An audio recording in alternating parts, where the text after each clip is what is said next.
आप सभी का फिर से हमारे चैनल में स्वागत है और आज हम फिर से नई वीडियो के साथ हाजिर हुए हैं। और आज की वीडियो है इस्लाम के मुतालिक गलतफहमियाँ क्यों है। आइए जानते हैं कैसे और किस तरीके से जाकिर नाइक बताते हैं। खैर देर न करते हुए चलते हैं वीडियो की ओर।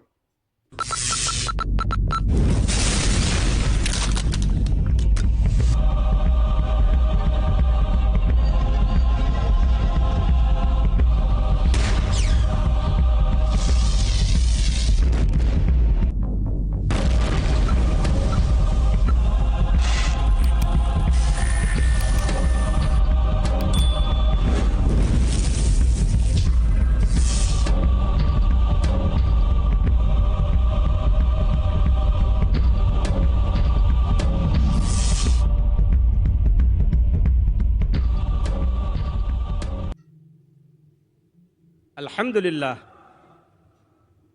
अल्हम्दुलिल्लाहि कफ़ा वसलामुन अला इबादिहिल्लज़ीना इस्तफ़ा अम्मा बअद औज़ु बिल्लाहि मिनश शैतानिर रजीम बिस्मिल्लाहिर रहमानिर रहीम। ख़वातीन व हज़रात, आज की इस अज़ीम व बावक़ार मजलिस में मैं फैज़ुर रहमान नदवी IRF की तरफ से आप सभी आने वाले मेहमानों का दिल की गहराई से इस्तक़बाल करता हूँ। अस्सलामु अलैकुम व रहमतुल्लाहि व बरकातुहू। प्रोग्राम का आगाज़ कुरान पाक की तिलावत से होगा। इसके लिए मैं आवाज़ दे रहा हूँ इस्लामिक इंटरनेशनल स्कूल मुंबई के उस्ताद कारी मुस्तकीम साहब को कि वो तशरीफ़ लाएं और कुरान पाक की तिलावत फरमाएं। कारी मुस्तकीम साहब। अस्सलामु अलैकुम वरहमतुल्लाहि वबरकातुहू। अऊज़ु बिल्लाहि मिनश शैतानिर रजीम। बिस्मिल्लाहिर रहमानिर रहीम।